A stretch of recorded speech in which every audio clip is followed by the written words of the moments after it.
একজন মানুষ যখন কর্মসংস্থানে গিয়েছে, তার জীবন, তার ওই কর্মসংস্থানে তার কর্মটা কিভাবে হবে, কয়টা থেকে কয়টা কাজ চলবে, কয়টা থেকে কয়টা তাকে শ্রম দিতে হবে, কয়টা থেকে কয়টা তার অফিস টাইম, কিভাবে কাজ করবে, এটা থেকে একটা কর্মনীতি অফিস থেকে তাকে নির্ধারণ করে দেওয়া হয়েছে। কথা বলেন ঠিক না? এই কর্মনীতির মধ্যে যদি সে জীবনকে পরিচালিত করতে পারে, তাহলে ওই বান্দা সফল এক কর্মজীবী হিসাবে সমাজের মধ্যে প্রতিষ্ঠিত হতে পারবে। কথা বলেন না ভাই, ঠিক না বেঠে? ঠিক না হলে বলবেন না, ঠিক হলে বলবেন। এভাবে একজন মানুষ যখন ব্যবসা করছে, তার ব্যবসার নীতি কি হবে, তার ব্যবসার মধ্যে সে কি করবে, তার ব্যবসাটা কিভাবে পরিচালিত করবে, তার ব্যবসার মধ্যে কি কি জিনিস রাখলে তার লাভ বেশি হবে, কিভাবে অতি দ্রুত সে একজন সফল ব্যবসায়ী হবে, অতি দ্রুত সে একজন বাজারের মধ্যে প্রসিদ্ধ লাভ করবে, তার দোকান মানুষের কাছে পরিচিত হবে, মানুষ তার ব্যবসার মাধ্যমে উপকৃত হবে। এই জন্য তার একটা ব্যবসার মূলনীতি আছে না নাই? অবশ্যই আছে। আপনার প্রত্যেকটা জীবনে, প্রত্যেকটা ক্ষেত্রে একটা নীতিমালা আছে। ওই নীতিমালা ধরে যদি আপনি সামনে আগান, সফলতা আপনাকে হাতছানি দিয়ে ডাকবে, না হলে ব্যর্থতা ছাড়া আর কিছুই থাকবে না। কথা বলেন ঠিক না? ঠিক তদরূপ আল্লাহ পাক দুনিয়ার জমিনে আমাদেরকে পাঠিয়েছেন। আমাদের বাড়ি বোয়ালখালীতে নয়, আমাদের বাড়ি চট্টগ্রামে নয়, আমাদের বাড়ি বাংলার কোন জেলায় নয়, আমাদের বাড়ি হচ্ছে জান্নাতে। ওটা আমাদের বাড়ি, যেই বাড়িতে আমাদের বাবা আদম সফিউল্লাহ ছিলেন, যেই বাড়িতে আমাদের বাবা আদম আলাইহিস সালাম ছিলেন, ওটাই আমাদের বাড়ি জান্নাত। আমরা দুনিয়ায় এসেছি যেভাবে আমাদের কর্মের কারণে, আমাদের ব্যবসায়িক কারণে, আমাদের শিক্ষণীয় কারণে, শিক্ষার কারণে আমাদেরকে এক দেশ থেকে আরেক দেশে সফরে যেতে হয়, এক জেলা থেকে আরেক জেলায় সফরে যেতে হয়, এক থানা থেকে আরেক থানায় যেতে হয়। ঠিক সেভাবে আমাদের প্রেক্ষাপটে দুনিয়ার জমিনে আমরা এসেছি।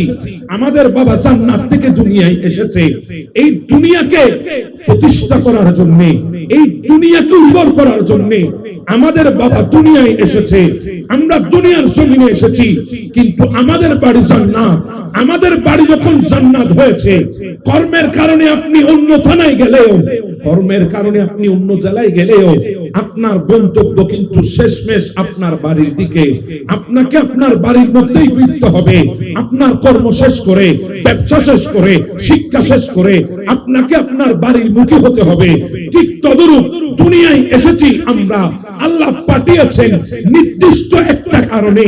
ওই নির্দিষ্ট কারণটা যেদিন শেষ হয়ে যাবে, আমাদেরকেও ফিরতে হবে ঘরের মধ্যে। সেই ঘর হবে জান্নাত। যদি রাস্তাটা ঠিক মতো চলতে পারি, আমাদের বাড়িতে পৌঁছা সহজ হবে। রাস্তা যদি ভুলে যায়, আমরা হারিয়ে যেতে পারি। সেই রাস্তাটা না ভুলার জন্য, জীবনকে পরিচালিত করার জন্য আল্লাহ একটা নীতিমালা আমাদেরকে দিয়েছেন। ওই নীতিমালার নাম হচ্ছে কোরআনুল কারীম। কথা বলেন ঠিক না বেটি? একটা নীতিমালা আল্লাহ আমাদেরকে দিয়েছেন, সেই নীতিমালার নাম হচ্ছে কোরআনুল কারীম। এই নীতিমালা থেকে যখন সরে যাবেন, দুনিয়া সব পাবেন, কিন্তু মনে রাখবেন আপনার মূল হারিয়ে যাবে। আপনার মূল হারিয়ে যাবে, আপনি মূলে থাকতে পারবেন না। আমরা দুনিয়ায় এসেছি, আল্লাহ পাক পাঠিয়েছেন নির্দিষ্ট কিছু সময়ের জন্য। যেমন চাকরির জন্য অন্য থানায় আমরা যাই, নির্দিষ্ট একটা সময়ে, সময় যদি ফুরিয়ে যায়, রিটায়ার করে আবার ঘরে আসতে হয়। কথা বলেন ঠিক না? আমিও ব্যবসার কাজে অন্য জেলায় গিয়েছি, অন্য দেশে গিয়েছি। নির্দিষ্ট একটা সময়ে বয়স যখন বাড়ি হয়ে যাবে, আমাকে আমার গন্তব্য ঘরে ফিরে আসতেই হবে। আমি পিএইচডি অর্জনের জন্য উন্নত শিক্ষা লাভের জন্য আমি অন্য জেলায় গিয়েছি, অন্য ডিস্ট্রিক্টে গিয়েছি, অন্য দেশে গিয়েছি। আমার যখন সমস্ত শিক্ষণীয় কার্যক্রম শেষ হয়ে যাবে, আমাকে কিন্তু আমার বাড়িতে ফিরতে হবে। আল্লাহ আমাদেরকে দুনিয়ায় পাঠিয়েছেন নির্দিষ্ট সময়ের জন্য। সময় যদি শেষ হয়ে যায়, আমাকেও ফিরতে হবে।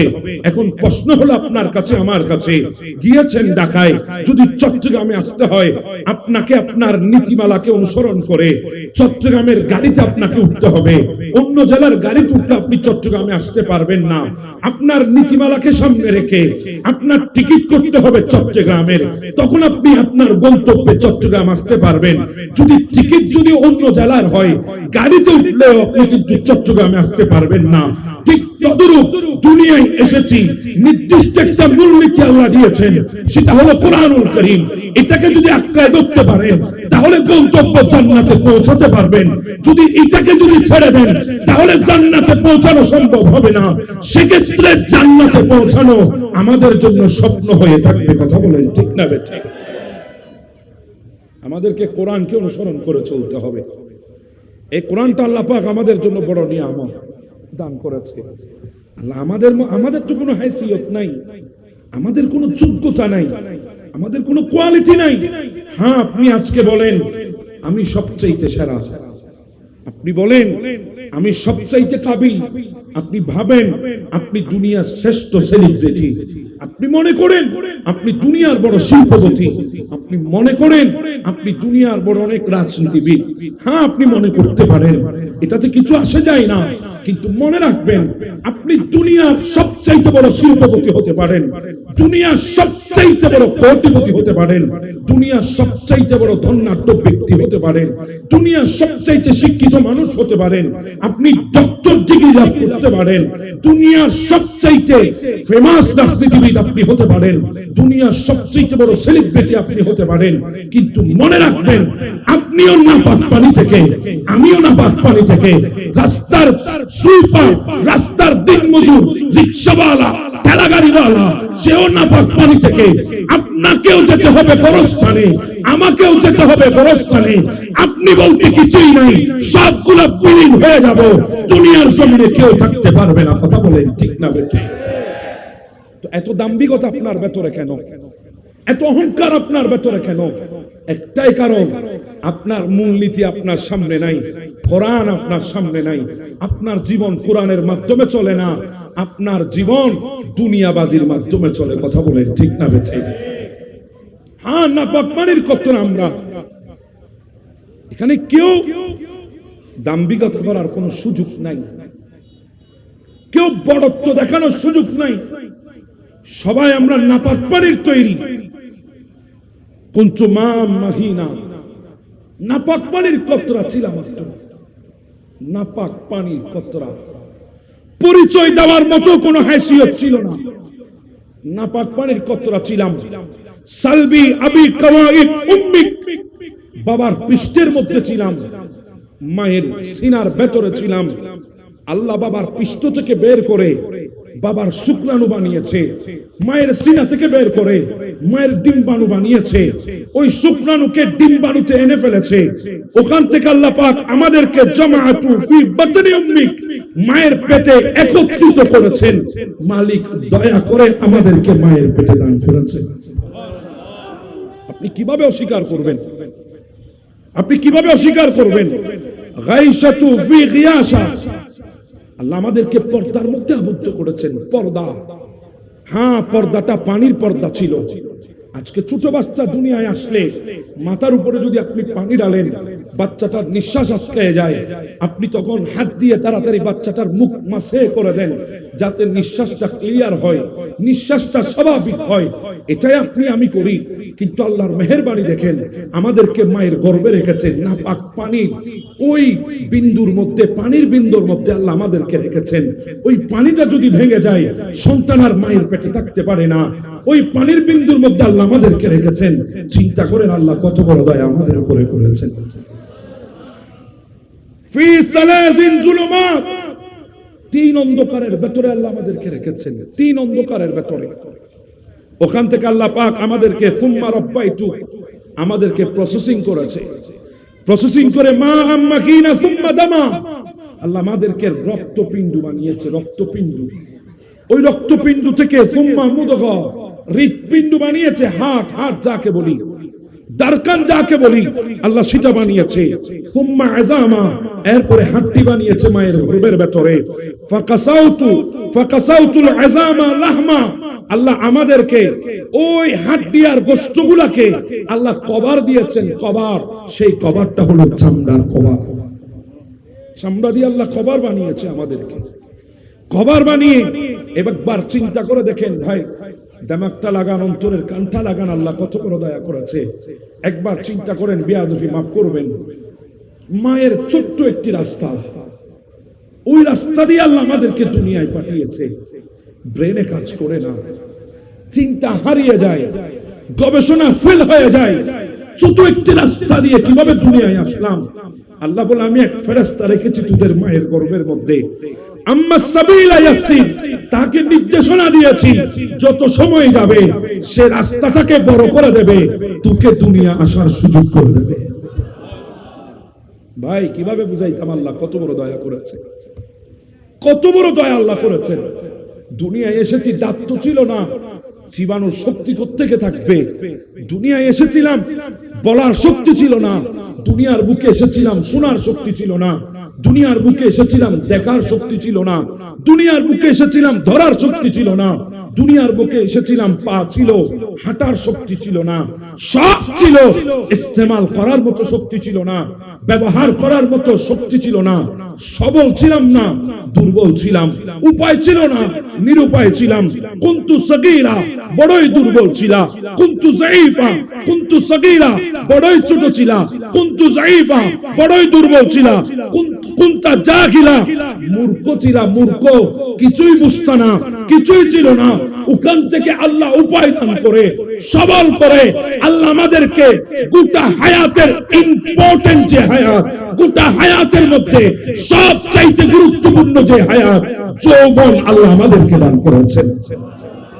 এবার যদি আমি বলি শাবাবা কাবালা হারামি, ওই বার্ধক্য আসার আগে যৌবনটাকে মূল্যায়ন করতে হবে। এখন যদি বলি যৌবনটাকে আপনি মূল্যায়ন করছেন কিভাবে?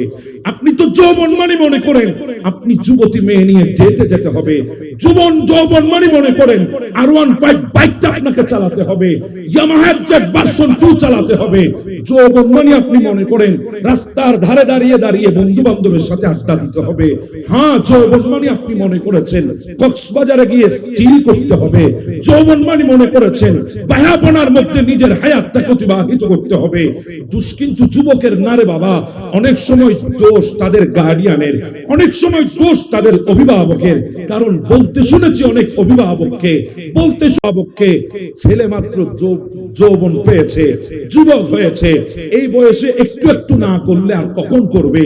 এই কথা বলে আপনি আপনার ছেলেকে ধ্বংসের দ্বার প্রান্তে পৌঁছিয়ে দিয়েছেন, যার জন্য আপনি অভিভাবক দায়ী। কথা বলেন ঠিক না বেঠিক? আপনিও দায়ী, আপনিও দায়ী কম না। আপনার থেকে তো শাসন করা দরকার ছিল। হ্যাঁ, আমরা যৌবন মানে মনে করি আজকে সেই যৌবনটাকে হারাম কাজে ব্যয় করতে হবে। কথা বলেন ঠিক না? অনেক যুবক ভাই আজকে হতাশার মধ্যে ভুগছে। এর পেছনে কারণ হলো উচ্চ আকাঙ্ক্ষা। তার চাহত বেড়ে গেছে, তার আশা বেড়ে গেছে। তার কারণ একটা সময় ছিল আমাদের দুনিয়ায়, বাংলাদেশের মধ্যে একটা সময় ছিল, গোটা পৃথিবীর মধ্যে আমরা সেলিব্রিটিদের, অভিনেতা অভিনেত্রীদের নাটক, সিনেমা অনেকেই দেখতো। হ্যাঁ, টিভির পর্দার মধ্যে সীমাবদ্ধ ছিল। অনেক ক্রিকেটারকে দেখতো, খেলার মধ্যে সীমাবদ্ধতা ছিল। কিন্তু আজকে ওই খেলোয়াড় সেলিব্রিটি, ওই নায়ক নায়িকা সেলিব্রিটি, এদের ব্যক্তি জীবনগুলো যখন সোশ্যাল মিডিয়ার মধ্যে আসতেছে, তারা কিভাবে তাদের লাইফটাকে অতিবাহিত করছে, সেগুলা যখন সোশ্যাল মিডিয়ার মধ্যে আমাদের ভাইগুলা দেখছে, তখন তারা তাদের সেই লাইফ স্টাইলকে যেভাবে তারা অতিবাহিত করছে সেভাবে অতিবাহিত করতে চায়। যখন ব্যর্থ হয় তখন তারা আত্মহত্যার মতো পথ বেছে নিয়ে হতাশায় গ্রাস করে তারা মৃত্যু পর্যন্ত তাদেরকে নিয়ে যাচ্ছে। কথা বলেন ঠিক না বেঠিক? হতাশা তাদেরকে চেয়ে ধরেছে। এখন যদি আমি বলি যুবক ভাই, তুমি তো মনে করেছো, তোমার তো ধ্যান ধারণায় এসেছে সেলিব্রিটি পৃথিবীর সবচাইতে সুখী, খেলোয়াড় তারা সবচাইতে বেশি সুখী, কারণ তাদের জীবনকে তারা যেভাবে অতিবাহিত করছে সোশ্যাল মিডিয়ার কল্যাণে আমরা দেখতেছি, সেভাবে তো আমরা পারছি না। মনে হয় তারা সবচাইতে বেশি সুখী। এটা যখন মনে করেছো, তোমার ভেতরে আকাঙ্ক্ষা এসেছে, এটা যখন মনে করেছো, তোমার ভেতরে হতাশা এসেছে। এবার আমি তোমাকে বলি, সেলিব্রিটি যদি আদৌ সুখী হতো, খেলোয়াড়, ক্রিকেটার, ফুটবলার এরা যদি আদৌ সুখী হতো, দুনিয়ার কোন সেলিব্রিটি নিজের টাকা দিয়ে বন্দুক কিনে নিজের মাথা খুলি উড়াইয়া আত্মহত্যা করতো না। নিজের টাকায় রশি কিনে গলার সাথে বেঁধে ফাঁসি দিয়ে আত্মহত্যা করতো না। তার মানে বোঝা যায়, সেলিব্রিটি বলো আর পৃথিবীর যত ধনী বলো, তাদের জীবনে সুখ শান্তি আসে না। সুখ শান্তি তাদের জীবনে এসেছে যারা কোরআনকে আঁকড়ে ধরে পথ চলেছে। কথা বলেন ঠিক না? এবার একজন আমাকে দেখাও,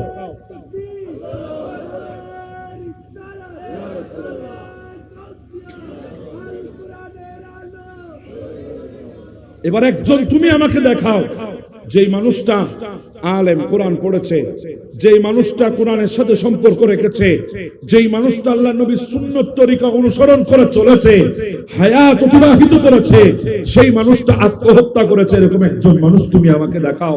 কারণ তাকে হতাশা গ্রাস করতে পারে না, তাকে কখনো হতাশা ঘিরে ধরতে পারে না, সে ডিপ্রেশনের মধ্যে পড়তে পারে না, তার নসিব খারাপ হতে পারে না, তার তকদির খারাপ হতে পারে না, তার কপাল খারাপ হতে পারে না। ওই কপাল খারাপ হয়তো হয় কিভাবে? যেই কপাল দৈনিক 5 ওয়াক্তে আল্লাহর দরবারে সিজদা দেয়। কথা বলেন ঠিক না বেটা? সে কপাল তো খারাপ হতে পারে না। এজন্য বলছিলাম, শাবাবাকা ক্বাবলা হারামিক, বার্ধক্য আসার আগে ওই যৌবনটাকে মূল্যায়ন করতে হবে। যৌবনটা বড় দামি। হ্যাঁ, পৃথিবীর বুকে আমাদের মূল টাইম কিন্তু যৌবন। এখানে অনেক মুরব্বীরা আছেন, জিজ্ঞাসা করো, তারাও তো যৌবনতার ছোঁয়া তাদেরও এসেছিল, তারাও তো যুবক ছিল। আজকে যৌবন কোথায় গেল? বলে আসছে দেখছিলাম, যাইতে আর দেখি নাই। এটা এমন একটা হায়াত যৌবন, এত দামি হায়াত যৌবন। হ্যাঁ, এটাকে নিয়ে আল্লাহ প্রশ্ন করবে কিয়ামতের ময়দানে, তোর এই যৌবন হায়াতটা কোথায় ব্যয় করেছিলি? আমি তো তোকে যুবক বানিয়েছি, যৌবন দিয়েছি, তোর যৌবনটা কোথায় তুই ব্যয় করেছিলি? প্রশ্ন তো করবে মালিক। উত্তর কিভাবে দেবেন? চেহারাটা কিভাবে দেখাবেন আল্লাহর দরবারে? দেখার তো কোনো সুযোগ নাই, দাঁড়ানোর কোনো সুযোগ নাই। এই জন্য আমরা গুনাহ করব, আল্লাহ বেহতর জানতেন। আমরা পাপ করব, আল্লাহ বেহতর জানতেন। এই জন্য আল্লাহ আমাদেরকে তওবার মতো বিধান দিয়ে আল্লাহ আমাদের জন্য বড় মেহেরবানি করেছেন। কথা বলেন ঠিক না বেঠিক? আমার কথাও সূরা তাওবা থেকে। তাওবা এটা কোরআনুল কারীমের 9 নাম্বার সূরা। কয় নাম্বার? অসুবিধা হচ্ছে আপনাদের? 9 নাম্বার সূরা, 9 নাম্বার। কোরআনের টোটাল সূরা কয়টা আছে সবাই জানেন তো? বললে অসুবিধা হবে? আপনারা মনে মনে চিন্তা করছেন, হুজুর টাকা তো আপনারা নিয়ে যাবেন, আমরা বলি লাভ কি? বলাই তো আপনাদেরকে আনছে, আপনারাই বলেন যা বলার, তাই নাকি? না, উভয়ে শিখবো, আমিও শিখবো, আপনারাও শিখবেন। হয়তো আপনারা জানেন আমি জানি না, আমি জানি আপনারা জানেন না। কথা বলেন ঠিক না? আমি কিন্তু আপনাদের চাইতে দামি বলে চেয়ারে বসি নাই। আপনারা অনেক সময় মনে করতে পারেন আপনি দামি মানুষ, চেয়ারে বসছেন, জাননেওয়ালা চেয়ারে বসেছেন। না রে ভাই, আমি অতি সাধারণ মানুষ। আমি জানি বলে চেয়ারে বসি নাই। আমি যেহেতু শুনাইতে আসছি, তো আমাকে যদি একটু উঁচু জায়গায় না বসে আপনারা দেখবেন না, না দেখে তো শুনতে ভালো লাগবে না। কথা বলেন ঠিক না? এই কারণে মূলত আমাকে চেয়ারে বসাইছে। নতুবা আমার চাইতে দামি মানুষ তো আপনারা, আমার চাইতে দামি আপনারা। কারণ নবীর মোহাব্বতে ঘন্টার পর ঘন্টা গরমের মধ্যেও নিজের শরীরকে মানিয়ে নিয়ে বসে আছেন, নিজের শরীরকে মানিয়ে নিয়ে বসে আছেন। আমার জন্য নয়, একমাত্র আল্লাহ এবং আল্লাহ রাসূলের জন্য। কথা বলেন ঠিক না বেঠে? আজকের এই কষ্ট আমার জন্য নয়, একমাত্র কোরআনের জন্য। কথা বলেন ঠিক না? সেজন্য বলছিলাম, আপনারাই আমার চেয়ে দামি। তো আপনারাও বলবেন, আমিও বলবো। আপনারা যা জানেন আমি শিখবো, আমি যা জানি আপনারা শিখবেন। পারবেন তো ইনশাআল্লাহ? কোরআনে কয়টা সূরা আছে? 114টি সূরা কোরআনুল কারীমের। আমি যে সূরা থেকে কথা বলবো ওটা হচ্ছে 109 নম্বর সূরা। কয় নাম্বার? 9 নাম্বার সূরা। 9 নাম্বার সূরা কোরআনুল কারীমের। 114 সূরার মধ্যে আমি যে সূরা নিয়ে কথা বলবো ওই সূরাটা হচ্ছে 9 নম্বর সূরা। এই সূরার মধ্যে আয়াত আছে 129টি। কয়টি আয়াত? 129টি। রুকু হচ্ছে 16টি। রুকু কয়টি? 16টি রুকু। এটা নাজিলের দিক থেকে সর্বশেষ সূরা, অবতীর্ণের দিক থেকে সর্বশেষ সূরা। এই সূরাটা হচ্ছে মাদানী সূরা। কোন সূরা? মাদানী সূরা। এই সূরার 13টি নাম আছে। কয়টি নাম? 13টি নাম। এইভাবে এক একটা সূরার একাধিক নাম আছে। এই সূরা তওবার নাম 13টি আছে। কয়টি আছে? 13টি নাম আছে। তন্মধ্যে দুইটা নাম প্রসিদ্ধ, একটা সূরা তাওবা আর একটা সূরা বারা। সূরা তাওবা, সূরা বারা, এই দুইটা নাম প্রসিদ্ধ নাম। এই সূরা তাওবা, এই তাওবা শব্দের অর্থ হচ্ছে লজ্জিত হওয়া। কি হওয়া? অনুতপ্ত হওয়া, অনুশোচনা বোধ অন্তরে জেগে ওঠা, ফিরে আসা, এটাকে বলা হয় কি? তাওবা। কি বলা হয়? তাওবা। হ্যাঁ, এই তাওবা নিয়ে সূরা বাকারায় আল্লাহ বলেছেন, ইন্নাল্লাহা ইউহিব্বুত তাওয়াবিনা ওয়া ইউহিব্বুল মুতাতাহহিরিন। নিশ্চয় আল্লাহ তওবাকারী এবং পবিত্রতা অর্জনকারীকে বেশি মহব্বত করেন। তো সূরা বলি না সুবহানাল্লাহ। যারা তওবা করে আল্লাহ তাদেরকে বেশি কি করেন? জি বলেন না, কি করেন? মহব্বত করেন, ভালোবাসেন। তওবা এটা এমন একটা জিনিস যেই জিনিসের কারণে বান্দা আল্লাহর নিকটবর্তী হয়। সুবহানাল্লাহ বলবেন না? এজন্য আমার নবী বলেছেন 3টা কাজ দ্রুত করো। কয়টা কাজ? 3টা কাজ অতি দ্রুত করবা, বেশি তাড়াতাড়ি করবা। 3টা কাজ। 1 নাম্বার কাজ হচ্ছে, যদি তোমার গুনাহ হয়ে যায় তাড়াতাড়ি তওবা করে নাও, কারণ মৃত্যুর 1 সেকেন্ড কোনো বিশ্বাস নাই। কেউ বলতে পারবেন মাহফিল থেকে উঠে ঘরে যাবেন এরপরে মৃত্যু হবে? একজন মানুষ দেখান, পারবেন? না। অনেক ভাই তো আছে, আজকে আমরা ঠাট্টা করে বলি চায়না মাল, বলি না? চায়না মাল কেন বলে? চায়না মালের কোনো গ্যারান্টি নেই। হ্যাঁ, ভালোই বলেছো, চায়না মাল বেশি দিন টিকেও না, 10 দিন 5 দিন টিকে, অথবা 1 মাস টিকে, অতি জোরে 2-3 মাস টিকে। হ্যাঁ, যেটা টিকে না সেটা 10 দিন হলেও টিকে, কিন্তু আপনি আর আমি চায়না মালের চাইতো খারাপ। আমরা তো 1 সেকেন্ডের কোনো গ্যারান্টি নাই। কথা বলেন না ভাই, ঠিক না ভাই? ঠিক। আচ্ছা বলেন, আমাদের যখন হায়াতের কোনো নির্দিষ্টতা নাই, মত আমাদের কখন আসবে সেটা যখন আমরা জানি না, তো প্রতিটা সেকেন্ড তওবার দরকার আছে না নাই? আছে। আমার নবীর কোনো গুনাহ আছে? জি বলেন, কোনো গুনাহ আছে? আমার নবীর কোনো গুনাহ নাই, কিন্তু আমার নবী বলছেন, ইয়া আইয়ুহান নাস তুবু ইলাল্লাহ ফাইন্না তুবু ইলাই মিন ইয়াউমি মিয়াতা মাররাতিন। হে আমার উম্মতেরা, দুনিয়ার মানুষ শোনো, তোমরা আল্লাহর দরবারে তওবা করো। আমি নবী আল্লাহর দরবারে তওবা করি। আমি নবী দৈনিক 100 বার আল্লাহর দরবারে তওবা করি। কয়শো বার? 100 বার। এখন তো বললেন নবীর কোনো গুনাহ নাই, কিন্তু নবী বলছেন আমি 100 বার তওবা করি। তার কেন তওবা করেন? উম্মত তওবা করে উম্মতের জন্য। নবী তওবা করে উম্মতের জন্য, আমরা তওবা করি গুনার জন্য। কথা বলেন, ঠিক না বে ঠিক? তো সেজন্য আল্লাহর দরবারে তওবা করার দরকার আছে না নাই? আছে। তওবা করবেন আল্লাহর দরবারে প্রতিটা সেকেন্ডে, প্রতিটা মিনিটে, দৈনিক কমপক্ষে 100-200 বার আল্লাহর দরবারে তওবা করবেন। প্রয়োজন আছে না নাই? দ্বিতীয় নাম্বার কথা আমার নবী বলেছেন, যখন তোমাদের মধ্যে কেউ মারা যাবে, তাকে যখন গোসল দিয়ে কাফন দিয়ে ফেলেছো, তাড়াতাড়ি তার জানাজা দিয়ে তাকে দাফন করে দাও। কারণ সেই বান্দা যদি তার কোনো ধরনের অসুবিধা যদি হয়, তাকে পুনরায় গোসল দেওয়া ওই মুর্দার জন্য অনেক কষ্ট। কথা বলেন, ঠিক না? আমরা তো এখন সে কাজ করি না। আমরা তো জানাজার মাঠকে এখন বিরাট এক সমাবেশ বানিয়েছি। কথা বলেন, ঠিক না? অমুক নেতা এসে বক্তব্য দেখবে, অমুক নেতা এসে বক্তব্য দেবে। সবচাইতে লজ্জাস্কর বিষয় হলো একটা মুর্দাকে সামনে নিয়ে তথাকথিত রাজনীতিবিদরা হাজার হাজার মিথ্যা প্রতিশ্রুতি মানুষকে দিচ্ছে। কথা বলেন, ঠিক না? আমি কি ভুল বলছি? নই বলছে দ্রুত করো। তৃতীয় নাম্বার, ঘরে যদি উপযুক্ত মেয়ে থাকে তাড়াতাড়ি তার বিবাহের ব্যবস্থা করো, না হলে ওই মেয়ে উপযুক্ত হওয়ার পরে যদি বিবাহের ব্যবস্থা না করো, সে কিন্তু তোমাকে শর্মিন্দা করবে। কয়টা কাজ বলেছেন?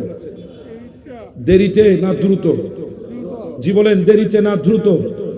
এক নাম্বার বলেছিলাম গুনাহ হলে কি করতে হবে? জি বলেন, গুনাহ হলে কি করতে হবে? তওবা করতে হবে। হ্যাঁ, তওবা আল্লাহর দরবারে করবেন। যদি তওবা যদি মালিকের জন্য হয়, মালিক কিন্তু মাফ করে দেবেন। কথা বুঝতেছেন? তওবা মানে কি? স্বীকারোক্তি দেওয়া, আল্লাহ আমি ভুল করেছি, আল্লাহ আমি অপরাধ করেছি, আমার থেকে অপরাধ হয়ে গেছে, আল্লাহ তুমি আমাকে মাফ করে দাও। এই ভুলটা আল্লাহর দরবারে স্বীকারোক্তি যদি দিতে পারেন, তাহলে আল্লাহ সাথে সাথে ওই বান্দাকে মাফ করে দেবেন। একজন ব্যক্তি ছিল পৃথিবীর বুকে, যার নাম ছিল কিফিল। এমন কোন রাত নাই সেই ব্যক্তিটা কোন নতুন নারীকে নিজের বিছানায় আনে নাই। এমন কোন রাত নাই নিজের ধন সম্পদ পাপাচারের মধ্যে ব্যয় করে নাই। আল্লাহ তাকে এমন দৌলত দিয়েছে, তার দৌলতের পাহাড়ের সামনে দুনিয়ার পাহাড়ও অনেক সময় ছোট করে যেত। এমন দৌলত আল্লাহ তাকে দিয়েছে, কিন্তু তার দৌলত গুলো সে যথাযথ স্থানে ব্যবহার করতে পারে নাই, গুনার মধ্যে ব্যবহার করেছে। সবাই জানে কিফিল কত বড় গুনাহগার, সবাই জানে কিফিল কত বড় বদকার, সবাই জানে কিফিলের মতো গুনাহগার আর কেউ নাই সমাজে। কিফিল এত বড় গুনাহগার। একদিন সে ব্যক্তিটা একটা মেয়েকে নিয়ে এসেছে। প্রতিদিন রাতের নিয়ে মেয়েটাকে নিয়ে এসে কামরায় ঢুকাই, বলে তুমি বসো, আমি একটু প্রস্তুতি নিয়ে আসি, রেডি সেডি হয়ে আসি। ওই কিফিল চলে গেল পাশের রুমে, রেডি সেডি হয়ে আসলো। আসার পরে দেখছে মেয়েটা চোখের পানি ছেড়ে দিয়ে কাঁদছে।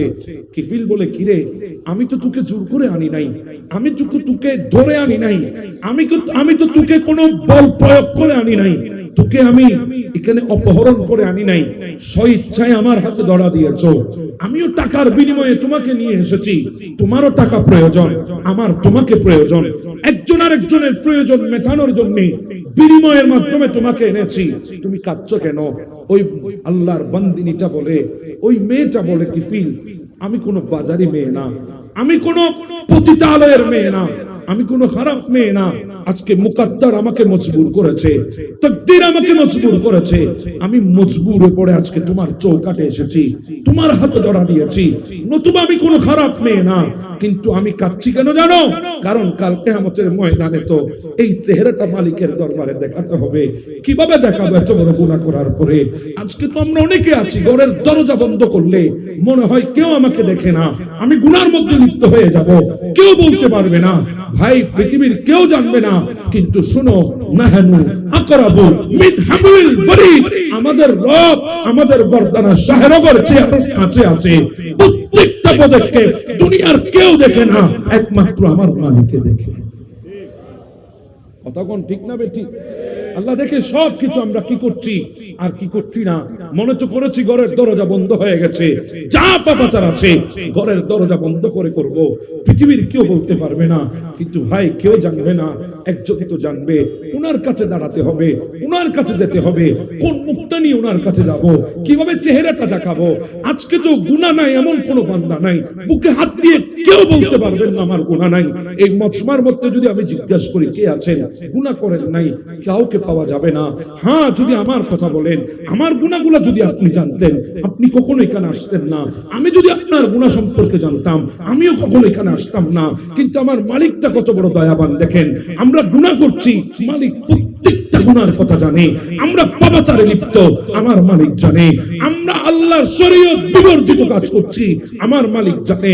এরপরেও আল্লাহ সত্তারিয়তের পর্দা দিয়ে আমাদের মাঝখানে একজন থেকে আরেকজনের গুনাহগুলোকে আল্লাহ গোপন রেখে দিয়েছে, যাতে একজন আরেকজনেরকে দেখে শর্মিন্দা না হয়, একজন আরেকজনের কাছে লজ্জিত না হয়।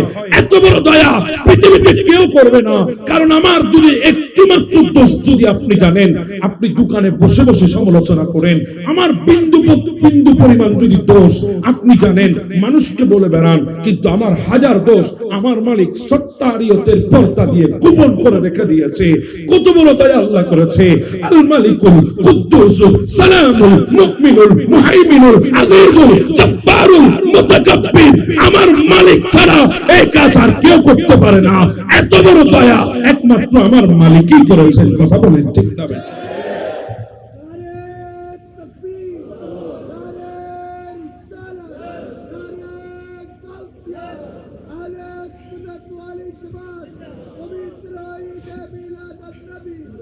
কিভাবে দেখাবেন মালিককে এই চেহারাটা? দেখাতে তো হবে, যেতে তো হবে। কিভাবে দেখাবেন? কোন হাইসিয়তে মালিকের দরবারে দাঁড়াবে? দাঁড়াতে হবে। আপনারা তো মনে করছেন না এই দুনিয়ার মধ্যে আরো আমি অনেক দিন থাকবো। হ্যাঁ, দুনিয়াতে আমি অনেক দিন আছি। না রে বাবা, বেশি দিন না। পুকুরের এই পারে শুরু করেছি, মায়ের গর্ভ থেকে দুনিয়ায় এসেছি পুকুরের এই পারে, আর পুকুরের ওই পারে গোরস্থান আমার গন্তব্য। যদি বলেন দুনিয়া অনেক দূর, দুনিয়া শেষ হতে অনেক সময়, আমি বলি না বাবা, সময় নাই। মসজিদের এই পারে আমার ঘর, মসজিদের ওই পারে গোরস্থান, আমার দুনিয়া এই ঘর থেকে ওই গোরস্থান পর্যন্ত। কথা বলেন না ভাই, ঠিক না ভাই? আপনি যদি বলেন দুনিয়া তো অনেক দিনের, আমি বলি না, আমি মানতে পারি না। দুনিয়া দুই দিনের, একদিন চলে গেছে, আরেক দিনে আমি আছি, সামনের এক সেকেন্ডের কোনো গ্যারান্টি নাই। আপনি যদি বলেন দুনিয়া অনেক দিনের, আমি বলবো না, দুনিয়া অনেক দিনের না। আপনি গিয়েছেন ঘুমাতে, পড়েছেন ঘুমের বিছানায়, ঘুম ভাঙলে সকাল, না হলে কিন্তু পরকাল। কথা বলেন ঠিক না বেঠে? তো দুনিয়াটা কয় দিনের দেখেছেন আপনি? দুনিয়াটা তো বেশি দিনের নয়, সীমিত সময়ের জন্য দুনিয়া। তো নিজেকে তো শুধরাতে হবে, গুনাহ থেকে নিজেকে বাঁচাতে হবে। আজকে এমন কোন ঘর নাই, এমন কোন গ্রাম নাই, এমন কোন গঞ্জ নাই, এমন কোন উপজেলা নাই, এমন কোন পৌরসভা নাই, এমন কোন থানা নাই, এমন কোন জেলা নাই যাদের ঘরে ঘরে ওয়াইফাই নাই। কথা বলেন ঠিক না ঠিক? যদি জিজ্ঞাসা করি ওয়াইফাইটা কেন, বলে আনলিমিটেড ইন্টারনেট ব্যবহার করার জন্য।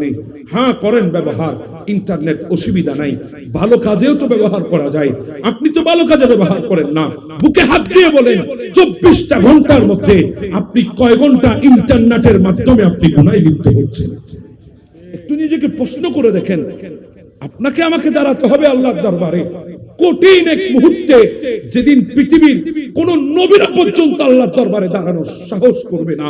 আমার নবী বলে, আয়েশা রে, আমি দেখছি কিয়ামতের ময়দানে মুসা কালিমুল্লাহর মতো জলিলুল কদরের পয়গম্বর, যে মুসা কালিমুল্লাহকে আল্লাহ একটা লাঠি দিয়েছেন, ইদরিব বিআসাকা, আঘাত যদি পাথরের উপরে হয় ঝর্ণা বের হয়ে যেত, আঘাত যদি পানির উপরে হয় ব্রিজ হয়ে যেত, আঘাত যদি কোন জমিনের উপরে হয় জমিন থেকে পানি বের হতো, লাঠি যদি নিক্ষিপ্ত হয় সাপ হয়ে যেত।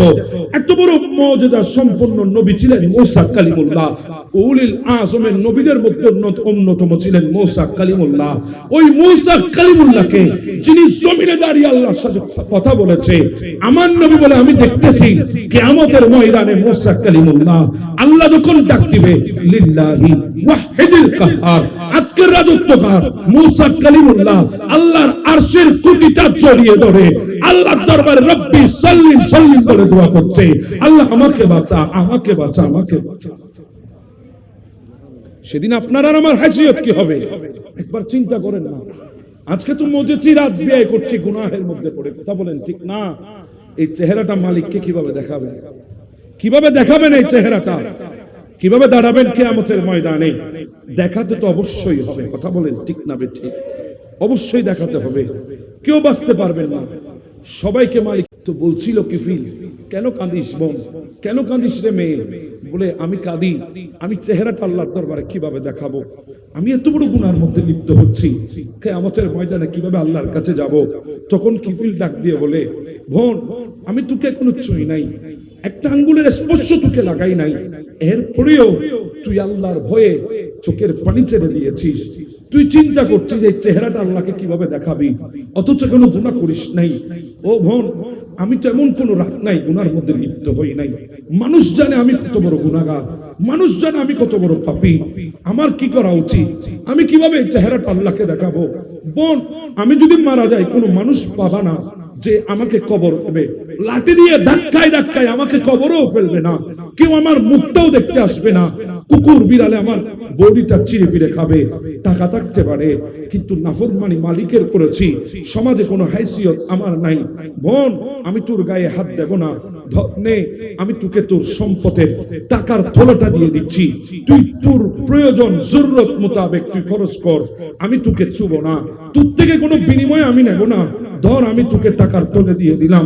কিন্তু বোন, যখন মালিকের দরবারে হাতটা তুলে দিবি, একটু করে আমার রবকে বলে দিবি, একটু করে আমার আল্লাহকে বলবি, আল্লাহ কিফিল তওবা করেছে, তুমি কিফিলের তওবাকে কবুল করে নাও।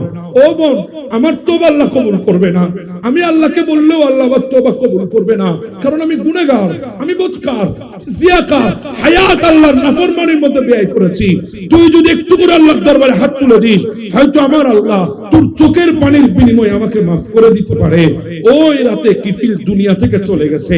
দুনিয়া থেকে যখন কিফিল চলে গেল, মানুষগুলো দেখার জন্য এসেছে, দেখছে ঘরের দরজা বন্ধ, ঘরের দরজার চৌকাঠের মধ্যে লেখা উঠেছে, কদে গফরাল্লাহু লিকিফলিন, আল্লাহ কিফিলকে মাফ করে দিয়েছে, আল্লাহ কিফিলকে মাফ করে দিয়েছে, আল্লাহ কিফিলকে মাফ করে দিয়েছে। এখন প্রশ্ন হলো, এত বড় গুনাহগার মাফ পেল কিভাবে? ওই গুনার স্বীকারোক্তি দিয়েছে, মালিক আমি বড় গুনাহগার, ওই গুনার কথা স্বীকার করে ফেলেছে, মালিকের দরবারে অনুতপ্ত হয়েছে, অনুশোচনাবোধ জেগে উঠেছে।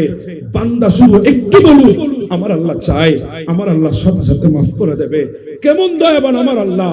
আমরা গুনাহ করছি, গুনার জন্য নিয়ত করেছি, আমার আল্লাহ ফেরেশতাকে বলে, ফেরেশতা বান্দা গুনার জন্য নিয়ত করেছে, এখনো গুনাহ করে নাই, খবরদার তার আমলের মধ্যে গুনাহ লিখবি না। কিন্তু বান্দা যখন কোন নেকি করার জন্য যখন নিয়ত করে, এখনো নেকি করে নাই, আল্লাহ বলে করে নাই অসুবিধা নাই, আমার বান্দা তো নিয়ত করেছে, সাথে সাথে তার আমলের মধ্যে সওয়াব লিপিবদ্ধ করে দেয়। দেখেন মালিকটা কত বড় দয়াবান আমাদের জন্য। একটু স্বীকারোক্তি যদি হয়, আল্লাহ মাফ করে দেবেন। মুসা কালিমুল্লাহ আলাইহিস সালাম ওনার উম্মতদেরকে সাথে নিয়ে এক বান্দাকে পাহাড়ের মধ্যে ফেলে এসেছে, এক বান্দাকে বয়কট করেছে সমাজ থেকে, তাড়িয়ে দিয়েছে সমাজ থেকে, এক বান্দাকে সমাজ ছুতো করেছে তার গুনার কারণে। সে গুনাহ এত বেশি করছে, মানুষের কথা শুনছে না, তাকে সমাজ থেকে বয়কট করে একদম জঙ্গলের গভীরের মধ্যে নিক্ষেপ করেছে তাকে। ওই বান্দাটা জঙ্গলে চলে গেছে, জঙ্গলের ভেতরে কয়েকদিন অতিবাহিত হওয়ার পরে হঠাৎ আমার আল্লাহ ডাক দিয়ে বলে, মুসা আপনি গিয়ে ওই পাহাড়ের ভেতরে আমার একজন মকবুল বান্দা আছে, আমার একজন বড় বান্দা, মুহাব্বতের বান্দা আছে, আমার মাহবুব আছে, আপনি গিয়ে তাকে গোসল দেবেন, আপনি গিয়ে তাকে কাফন দেবেন, আপনি গিয়ে তার জানাজা দিয়ে তাকে দাফন করবেন। মুসা কালিমুল্লাহ বলে, আল্লাহ যাই তো যাই, একা কিভাবে যাই? বলে হ্যাঁ ঠিক আছে, অসুবিধা নাই, আপনার উম্মতদেরকে নিয়ে যান। বলে আল্লাহ এগুলা বনি ইসরাইল আপনি ভালোই জানেন, লাভ ছাড়া স্বার্থ ছাড়া একটা কদম সামনে দেয় না। আল্লাহ বলে ঠিক আছে, তাদের স্বার্থ দেব, ঘোষণা দিয়ে দেন যারা আমার ওই মাহবুব বান্দার জানাজার মধ্যে উপস্থিত হবে, আমি আল্লাহ তাদের গুনাহ মাফ করে দেব। মুসা কালিমুল্লাহ গেলেন, ওনার উম্মতদেরকে সাথে নিয়ে গেলেন। অসুবিধা হচ্ছে আপনাদের? এদিক ওদিক তাকাতে আর কি দেখতে খারাপ লান নবা কেন খালামিককে দেরি অসুবিধা লান না হন সইবে লন না কিছুক্ষণ আর দায়িত্ব অনেক বেলা চাই, অসুবিধা নেই। আমি খালামিককে দিই, তারা তুমি সাথ দেবো। আল্লাহ কথা কি কষ্ট হচ্ছে? আমি আমার বিষয় নিয়ে কথা বলছি, একটু আমাকে সুযোগ দেন, অন্তরের কান লাগান। টুনটান শুনে মাহফিলে বসবেন, এগুলা ফেলে দেন, এগুলা ফেলেন। যে কথাগুলো আমি 1 ঘন্টার কাছাকাছি সময় বললাম, টুনটান দিলে 4 ঘন্টাও করতে পারি। জানি না বলে দিচ্ছি না এমনটি নয়, জানি, সব জানি আলহামদুলিল্লাহ, কিন্তু চাচ্ছি সময় তো অল্প, ওটাকে তো কাজে লাগাতে হবে। আমরা তো শুনতে ভালোবাসি, সবাই শুনি, আমরা ইউটিউবে শুনি, ফেসবুকে শুনি, সরাসরি শুনি, লাইভে শুনি, সব শুনি, সব সময় শুনি, শুনে অভ্যস্ত, আমলে অভ্যস্ত নয়। কথা বলেন ঠিক না? পরিহার করেন এই চিন্তা। এখন থেকে শুনবেন কম, আমল করার চেষ্টা করবেন বেশি। হায়াতের সময় অতি সংক্ষেপ, কথা বলেন ঠিক কিনা? আজকের মাহফিলের যিনি সঞ্চালনা করছেন এই ইউনিটি বয়েজ ক্লাব বোয়ালখালী পৌরসভার সাধারণ সম্পাদক মোহাম্মদ কফিল উদ্দিন হৃদয়, গতকাল রাতে 12:30টার সময় 12:30 আমার সাথে যখন কথা বলছিল, আমি প্রোগ্রাম সেরে আসছিলাম গাড়িতে, আমাকে যখন বলছিল হুজুর আগামীকাল প্রোগ্রাম আমাদের, আমি জিজ্ঞাসা করছিলাম প্রস্তুতি কেমন? বলে হ্যাঁ আলহামদুলিল্লাহ সব ঠিকঠাক। কাল 12:30 সেও জানতো না আজ রাত 12:30 আগে তার মা তার থেকে চলে যাবে। কথা বলেন ঠিক না? সে জানতো না, কিন্তু আজকে 24টা ঘন্টা নয় 12 ঘন্টা এখনো পার হতে পারে নাই, 24 ঘন্টা এখনো যেতে পারে নাই, মাটা দুনিয়া থেকে চলে গেছে। আমি বলতে চাচ্ছি হায়াতের কোনো গ্যারান্টি নেই, তা বলেন ঠিক না? দোয়া করি আল্লাহ যেন কফিল উদ্দিন হৃদয়ের মাকে, কবরকে আল্লাহ যেন নাজাতের বাগান বানিয়ে দেয়। উনি বড় খুশনসিব, আজকে এমন একটা সময়ে দুনিয়া থেকে বিদায় নিয়েছেন, হাজার হাজার মানুষকে নিয়ে আজকে ওনার জন্য দোয়া করার সুযোগ হচ্ছে। কথা বলেন ঠিক না বেটা? আল্লাহ পাক ওনার কবরকে নাজাতের বাগান বানিয়ে দিক। তো বলছিলাম হায়াত বেশি না কম? জি বলেন না, কম না বেশি? কম। আমাদের হায়াত অতি কম, এজন্য আমাদেরকে শুনতে হবে, পাশাপাশি আমলও করতে হবে। কথা বুঝতেছেন আমার কথা? এই জায়গার মধ্যে কি হয়েছে? কি হয়েছে এই জায়গার মধ্যে? আল্লাহুম্মা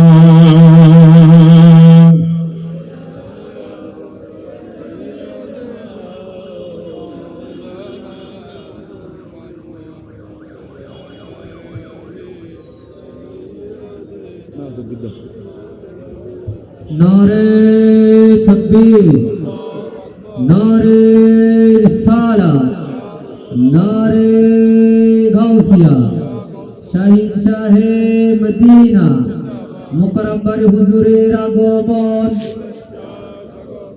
বোয়ালখালীবাসীর পক্ষ থেকে,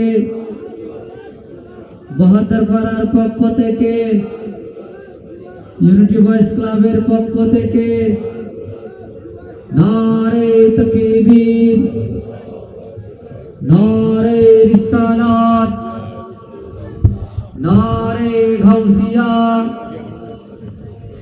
শাহে মদিনা।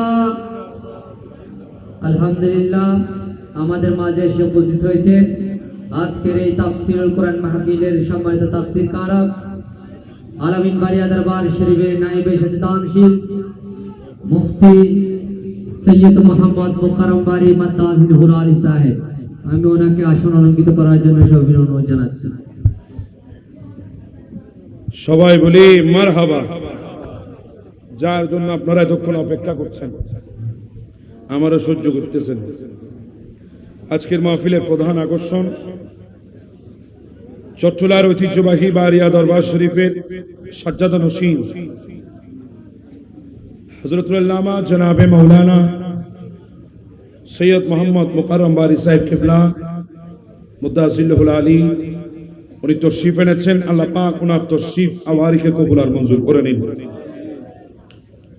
ভাইজান অসুস্থ, আপনারা দেখতে পাচ্ছেন, হয়তো চোখের মধ্যে সমস্যা, অনেক ব্যথা চোখে, এরপরেও আপনাদের মোহাব্বতে চলে এসেছেন। আপনারা খুশি না বেজার? হয়তো বেশিক্ষণ কথা বলার সুযোগ হবে না, উনি ওনার মর্জি মোতাবেক যতক্ষণ কথা বলার দরকার ততক্ষণ কথা বলবেন, এরপরে আমাদের সবার জন্য দোয়া করবেন। আমরা রাজি আছি না নাই? জি বলে আছি না নাই? আমাদেরকেও বাঁচিয়ে রাখার দরকার আছে না নাই? আচ্ছা, মোহাব্বত ভালো কথা, কিন্তু তাই বলে গলার উপর ছুরি ধরে আর মোহাব্বত প্রকাশ করলে তো আর মোহাব্বত হয় না। তো সেই জন্য উনি এসেছেন, আল্লাহ পাক ওনাকে আমাদের মাঝে এনেছেন। উনি আপনাদের সামনে কয়েকটি কথা বলবেন ওনার ইচ্ছা মোতাবেক, মর্জি মোতাবেক, এরপর উনি মোনাজাত করবেন, আমাদের সবার জন্য দোয়া করবেন। আল্লাহুম্মা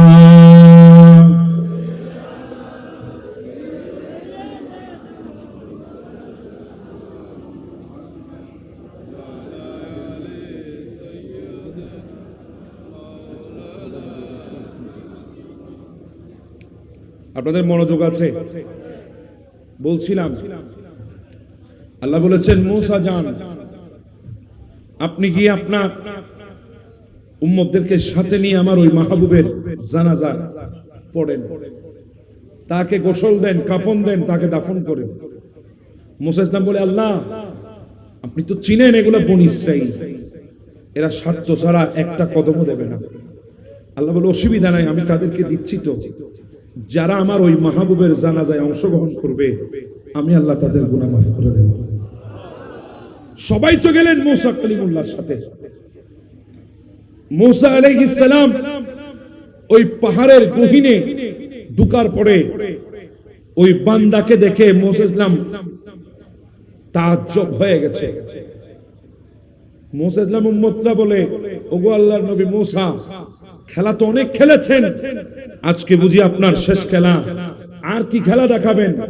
যাকে আমাদের নিয়ে আপনি বয়কট করে ওই পাহাড়ের গহীনে এনে ফেলেছেন, আবার তার জানাজা পড়ার জন্য আল্লাহর তরফ থেকে জান্নাত ঘোষণা দিয়ে আমাদের কিখানে নিয়ে এসেছেন, আর কত খেলবেন? মূসা কালিমুল্লাহ বলে, আল্লাহ আমিও তো বুঝি না এটা তোমার কেমন খেলা। আল্লাহ বলে, মূসা হ্যাঁ, এটা আমার কুদরতের খেলা, এটা বান্দার প্রতি আমার দয়ার খেলা। আমার বান্দা গুনাহ করেছে বলে আপনি আপনার উম্মত গুলাকে নিয়ে তাকে পাহাড়ে নিক্ষেপ করেছেন। আমার বান্দা গুনার কারণে পাহাড়ে নিক্ষিপ্ত হয়েছে, কিন্তু আমার বান্দাটা হাত তুলে দিয়েছে, মালিক আল্লাহ আমার গুনাহ কি এত বেশি হয়ে গেছে? আমার গুনাহ কি তোমার রহমতের দরিয়ার চাইতে বেশি হয়ে গেছে? আমার গুনার কারণে আজকে তুমি আমাকে পাহাড়ে এনে ফেলেছো। আল্লাহ যদি আপনার রহমতের দরিয়ার মধ্যে যদি কমতি হয়ে যায়, আল্লাহ অসুবিধা নাই, আমি আমার গুনাহ নিয়ে থাকবো। যদি আপনার রহমতের দরিয়ায় যদি কমতি হয়, আল্লাহ শুধু আমার গুনাহ কেন, কিয়ামত পর্যন্ত আপনার যত নবীদের উম্মত দুনিয়ায় আসবে, আপনার যত বান্দা দুনিয়ায় আসবে, সবার গুনাহগুলো আপনি আমার আমলনামার মধ্যে দিয়ে দেন। আমি সবার গুনাহ নিয়ে আমি জাহান্নামের মধ্যে নিক্ষিপ্ত হব। যদি আল্লাহ আপনার রহমতের দরিয়া যদি না কমে, তাহলে আমার গুনাহ আপনি মাফ করে দেন। আমি আল্লাহর রহমতের দরিয়ায় জোয়ার উঠেছে, ঢেউ উঠেছে, আমি আমার বান্দার গুনাহ মাফ করে দিয়ে তাকে মাসুম বানিয়ে দিয়েছি।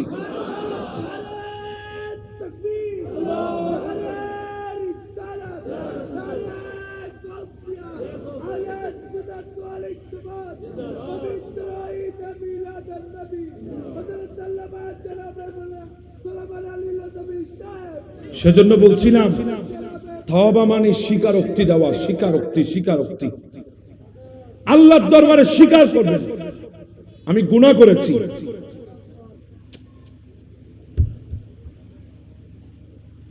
তোমার বলার ইচ্ছা থাকলে এখান থেকে একটা নিয়ে তুমি বলো।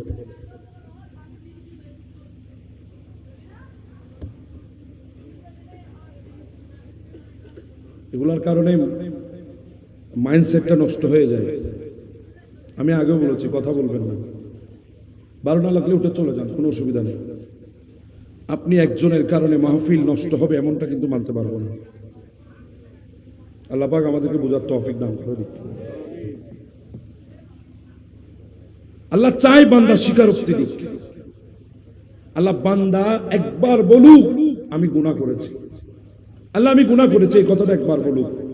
আর আমার আল্লাহ কেমন দয়ালু জানেন? হযরত হাসান বসরি আলাইহি রাহমা অনেক বড় একজন ইমাম ছিলেন। বসরার জমিনে ওনার একজন মুরিদান মহিলা ছিল। এমন কোন গুনাহ নাই যে গুনাহ ওই মহিলার সন্তান করে নাই, এমন কোন গুনাহ নাই, সব করেছে। এমন গুনাহ করেছে যেই বান্দার গুনাহ সম্পর্কে গোটা সমাজের মানুষ জানতো। কিন্তু মনে রাখবেন, বাঘের বল, জি বলেন না, বাঘের বল 12 বছর, নির্দিষ্ট সময় ফুরিয়ে গেলে আপনাকেও ধরাশায়ী হতে হবে। কথা বলেন ঠিক না বেঠে? অনেকের বল তো 16 বছরও ছিল, অনেকের বল 9 বছরও ছিল, অনেকের বল 6 বছরও ছিল। হ্যাঁ, বছর থাকবে, আজীবন থাকবে না। কথা বলেন ঠিক না বেঠে? সেজন্য কাজ করার সময় চিন্তা করে করবেন। কাজ করার সময় একটু নিজেকে আল্লাহ এবং আল্লাহ রসুলের দ্বীনের প্রতি রেখে, দ্বীনের উপরে রেখে করার চেষ্টা করবেন। দেখবেন তখন আপনি কোনোদিন দ্বীন বিবর্জিত কোনো কাজে লিপ্ত হতে পারবেন না। ওই হাসান বসরি আলাইহি রাহমা, ওনার মুরিদান মহিলা, ওনার সন্তান এমন কোন গুনাহ নাই, করে নাই, কিন্তু এমন একদিন দুরারোগ্যে আক্রান্ত হয়ে গেছে, বিছানা বন্দী হয়েছে, বিছানায় পড়ে গেছে, মারাত্মক রোগে আক্রান্ত, মরণ বেদিতে আক্রান্ত হয়েছে। তখন সে মাকে ডেকে বলছে, মা তুমি একটু তোমার পীর মুর্শিদকে গিয়ে বলো না, তোমার পীর মুর্শিদ যাতে আমার জীবনের শেষ ওকালতি, আমার নামাজের জানাজার ইমামতি যেন তোমার পীর মুর্শিদ করে।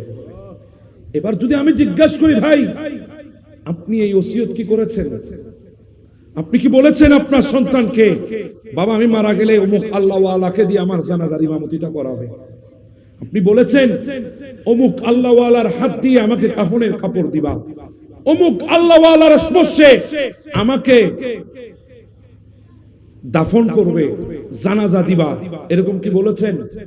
কেউ বলেন নাই, কেউ ওসিয়ত করেন নাই। এখন তো আমাদের ওসিয়ত, বেটা আমি চলে যাচ্ছি দুনিয়া থেকে, বেশি দিন থাকবো না, বিল্ডিংটা তো 5 তলা ফাউন্ডেশন দিয়েছিলাম, মাত্র 2 তলা করেছি, বাকি 3 তলা বাকি আছে, আমি যাওয়ার পরে হলেও বাকি 3 তলা কমপ্লিট করিস। কথা বলেন না ভাই, ঠিক না ভাই? আমরা তো ওসিয়ত করি এখন, বাবা আমি চলে যাচ্ছি, তোর দাদার মেজবান আমি 5 গরু দিয়ে দিয়েছিলাম, আমার মেজবানটা কমপক্ষে 8 গরু দিয়ে দিস। কথা বলেন ঠিক না? এগুলো আমাদের ওসিয়ত, এগুলাই আমাদের ওসিয়ত। কেউ ওসিয়ত করেন নাই আমি দুনিয়া থেকে যাব, আমার গোসল কে দেবে, আমাকে কবর কোথায় দেওয়া হবে, কোন আল্লাহ ওয়ালা আমার নামাজের জানাজার ইমামতি করবে, এই ওসিয়ত করেন নাই বলে সারা জীবন আপনি সহি আকীদার উপরে ছিলেন, কিন্তু ওসিয়ত না করার কারণে আপনার বেটা বদ আকীদার অনুসারী হয়ে আজকে বদ আকীদার আলেমকে দিয়ে আপনার জানাজার নামাজ পড়ানো হচ্ছে। কেউ করেন নাই ওসিয়ত। আপনি সারা জীবন আকায়েদ আহলে সুন্নাত ওয়াল জামাতের উপরে ছিলেন, টাকা দিয়েছেন, পয়সা দিয়েছেন, ধন দিয়েছেন, তন দিয়েছেন, মন দিয়েছেন, প্রত্যেকটা সেকেন্ড আহলে সুন্নাত ওয়াল জামাতের কাজ করেছেন, কিন্তু ওসিয়ত না করার কারণে আপনি দুনিয়া থেকে যাওয়ার পরে আপনার এলাকার মানুষগুলা জোর করে আজকে এক বদ আকীদার আলেমকে দিয়ে আপনার জানাজার নামাজের ব্যবস্থা করা হচ্ছে। আজকে তো ওসিয়ত নেই আমাদের। মুরব্বীরা ওসিয়ত করবেন সন্তানদেরকে। এই যুবক মাকে বলছে, মা আমার বড় চাহত, বড় ইচ্ছা ইমাম হাসান বসরি আমার নামাজের জানাজার ইমামতি করবে। মা বুড়ো আর জুমিয়ে পীর মুর্শিদের দরবারে গেলেন। আসসালামু আলাইকুম হুজুর। ওয়া আলাইকুম আসসালাম। মা আপনি বলে, বড় একটা আরজু নিয়ে এসেছি, আমার ছেলে তো অসুস্থ আপনি জানেন। বলে, হ্যাঁ হুজুর আমার ছেলের চাহত হচ্ছে আমার ছেলের নামাজের জানাজার ইমামতি আপনি করবেন।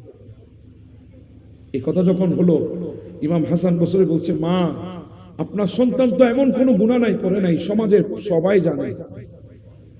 আপনার সন্তানের নামাজের জানাজার ইমামতি যদি আমি করি, মানুষ তো আমাকে ধরবে, প্রশ্নের সম্মুখীন করবে, হুজুর আপনি জেনে শুনে একজন পাপিষ্টের জানাজার ইমামতি কিভাবে করেছেন, তখন আমি কি উত্তর দেব? মা আমি পারবো না।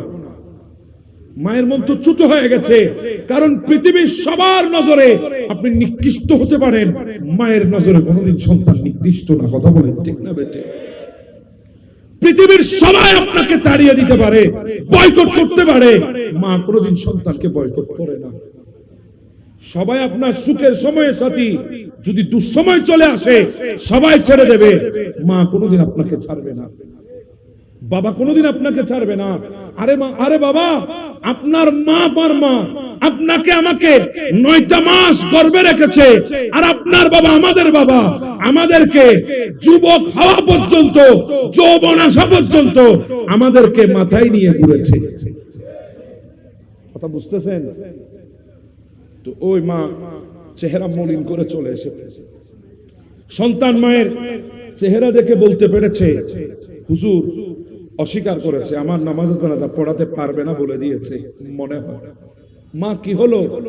বলে সন্তান, আমার পীর মুর্শিদ তোমার নামাজে জানাজা পড়াবে না। কেন পড়াবে? তুমি গুনাহ এমন করেছো, তুমি পাপিষ্ঠ, তুমি মুজরিম, তুমি জালেম, তুমি গুনেগার, তুমি বদকার, তুমি জিয়াকার, সবাই জানে তোমার গুনাহ সম্পর্কে। সেজন্য আমার হুজুর তোমার নামাজের জানাজার ইমামতি করবে না। তখন ওই সন্তান বড় আকুতির কণ্ঠে ডাক দিয়ে বলে, মা অসুবিধা নেই, একটা জায়নামাজ এনে দাও, আমি একটু জায়নামাজ আল্লাহকে একবার সিজদা করব।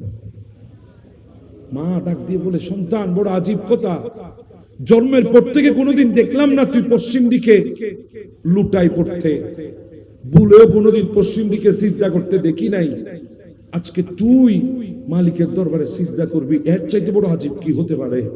বলে, মা এনে দাও না, আজকে মালিককে বড় মনে করছে। বলে, কেন রে সন্তান? বলে, মা আমি গুনাহ করেছি, তোমার পীর মুর্শিদ শুনেছে, চোখে দেখে নাই। আমি অপরাধ করেছি, হাসান বসরি তোমার পীর মুর্শিদ শুনেছে, চোখে দেখে নাই। আমি বদকার, উনি শুনেছেন, চোখে দেখে নাই। কিন্তু আমার মালিক আমার প্রত্যেকটা গুনাহ দেখেছে, আমার প্রত্যেকটা গুনাহ দেখেছে। তোমার পীর মুর্শিদ শুনে আমার নামাজের জানাজা পড়াতে পারবে না বলেছে, আর আমার মালিক আমার গুনাহ দেখে রহমত দেবে না এই কথা বলে নাই। আমাকে প্রতিটা সেকেন্ডে, প্রতিটা ওয়াক্তে আমাকে রহমত দিয়ে পরিপূর্ণ রেখেছে। যদি রহমত বন্ধ করে দিত, অনেক আগে দুনিয়া থেকে চলে যেতাম। আল্লাহ আমাকে এখনো রহমত বিদ্যমান রেখেছে। যেই মালিকটা আমাকে এখনো রহমত দিয়েছে, আজকে বড় ইচ্ছা হচ্ছে সেই মালিকের কুদরতির কদমে আমি একবার আমার কপালটা রেখে দিতাম। রাখতে দেরি, ওই যুবকটা দুনিয়া থেকে চলে গেছে। আজরাইল মালাকুল মউত এসে তার রূহ নিয়ে গেছে। হ্যাঁ, কখন আসবে কেউ বলতে পারি না, এসে নিয়ে গেছে। মা সন্তানের লাশটা জড়িয়ে ধরে কাঁদছে। আরে বাবা, আপনার আমার কাঁদা 4 দিন 5 দিন 1 মাস 2 মাস, সন্তান হারা মায়ের কান্না সারা জীবন। কথা বলে ঠিক না বেঠিক? আপনাকে আমাকে ওই কবরে রেখে আসবে, কেউ খবর নিতে যাবে না, সবাই দিয়ে আসবে। এজন্য নবী বলে, কবর 5 বার তোমাকে ডাক দিচ্ছে। একবার ডাক দিচ্ছে কবর, ওয়ানা বাইতুল গুরাবা, আমি অপরিচিত ঘর। আমরা তো ঘর চিনি, যেই ঘরে ড্রয়িং রুম আছে, ডাইনিং রুম আছে, যেই ঘরে বেডরুম আছে, গেস্ট রুম আছে, কিচেন রুম আছে, ওই ঘর আমরা চিনি। কিন্তু কবর বলছে, ওয়ানা বাইতুল গুরাবা, আমি অপরিচিত ঘর, অপরিচিত ঘর, আমার সাথে তোমার কোনো পরিচয় নাই, অতএব আমার কাছে আসতে হলে তোমাকে প্রস্তুতি নিয়ে আসতে হবে। কবর ডাক দিচ্ছে, ওয়ানা বাইতুল ওয়াহদা, আমি একা থাকার ঘর, এখানে বন্ধু নাই, বান্ধব নাই। আমার ঘরে মা বাবা আছে, সন্তান সন্ততি আছে, স্ত্রী আছে, আমার ঘরে আমার ভাই বোন আছে, আত্মীয় স্বজন আছে, হকদার রিশতেদার পাড়া প্রতিবেশী সবাই আছে।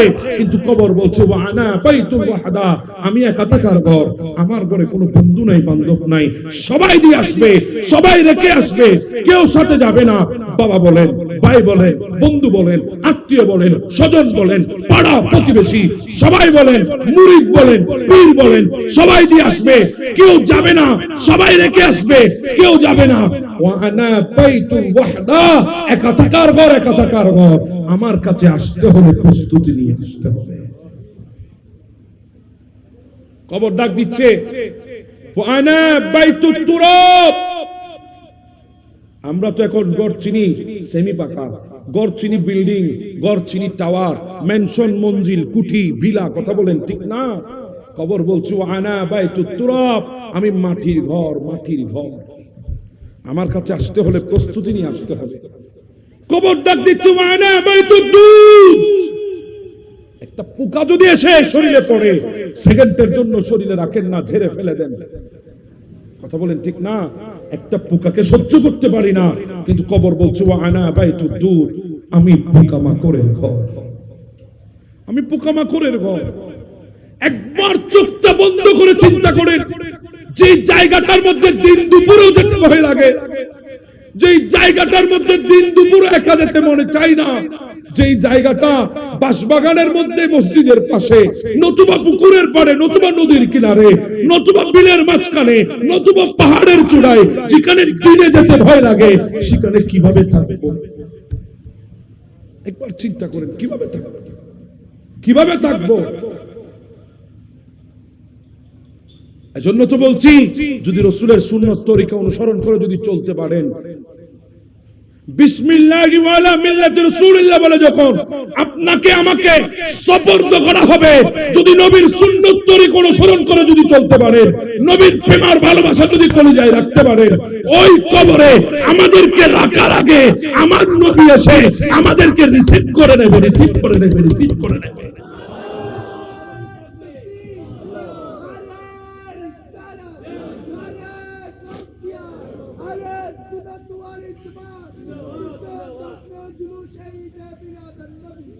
মিনহা খালাকনাকুম ওয়া ফিহা নুঈদুকুম ওয়া মিনহা নুখরিজুকুম তারাতান উখরা। সবাই দিয়ে আসবে, কেউ যাবে না যদি নবীর প্রেম ভালোবাসা তরিকা যদি থাকে, তাহলে আমার নবী আসবে রিসিভ করার জন্য। এইদিকে নবী আসবে, ওইদিকে আল্লাহ ডাক দিবে, আন সাদাকা আব্দি, ফেরেশতারা আর জ্বালাইস না, ফেরেশতারা আর বিরক্ত করিস না, আমার বান্দা বড় সত্য বান্দা, আমার বান্দা যা বলেছে সত্য বলেছে। ফাফশিরুহু মিনাল জান্নাহ, আমার বান্দাটাকে বিছানায় বিছিয়ে দিয়েছে, মাটির উপরে রেখে দিয়েছে, তার নিচে কোনো তুষক দেয় নাই। আমার বান্দাটা তো কোনো সময় বিছানার মধ্যে তুষক ছাড়া শুই নাই, কোনো সময় দুনিয়ার বুকে কম্বল ছাড়া শুই নাই, বিচের মধ্যে কোনো ম্যাট্রেস ছাড়া শুই নাই। আজকে আমার বান্দাটাকে মাটির উপরে তার পরিবার পরিজন আপনজন যাদের জন্য সব করেছে তারা সবাই শুয়ে দিয়েছে। আমার বান্দাটার বড় কষ্ট হবে। ফাফশিরুহু মিনাল জান্নাহ, যা জান্নাত থেকে আমার বান্দার জন্য বিছানা এনে কবরে বিছিয়ে দে। আল্লাহ বলবে, ও ফেরেশতা, 3টা কাপড় দিয়েছে, মাত্র পাতলা কাপড়। আমার বান্দা তো ব্র্যান্ডের কাপড় ছাড়া পড়ে নাই, আমার বান্দাকে পাতলা 3টা কাপড় দিয়েছে, কাপড়ের কাপড়। ঠান্ডা লাগবে ডানে বামে উপরে নিচে, মাটি আর মাটি, ঠান্ডা লাগবে। ওয়ালবিসুহু মিনাল জান্নাহ, যা জান্নাত থেকে একটা পোশাক এনে আমার বান্দারে পরাই দে। এবার বলেন, মালিকটা আমাদের জন্য কত বড় দয়াবান। এগুলা তখনই আমাদের জন্য যখন আমরা আল্লাহ এবং আল্লাহ রাসূলের দেওয়া তরিকা অনুসরণ করে চলবো। ওয়ামা আতাকুমুর রাসূলু ফাখুযুহু ওয়ামা নাহাকুম আনহু ফান্তাহু, নবী যা দিয়েছে গ্রহণ করব, নবী যা নিষেধ করেছে এগুলা যখন ছেড়ে দেব, এই পুরস্কার আমাদের জন্য। ওই মহিলা সন্তানকে জড়িয়ে ধরে কাঁদছে, এইটুকুর মধ্যে ঘরের দরজায় কে জানি আঘাত করে। মহিলাটা ঘরের দরজা খুললো, দেখছে আর কেউ নয়, ওনার পীর মুর্শিদ হাসান বসরি। সুবহানাল্লাহ। হাসান বসরি বলে, মা আপনার সন্তান দুনিয়া থেকে বিদায় হয়ে গেছে। বলে, হুজুর কেমনে জানলেন আপনি?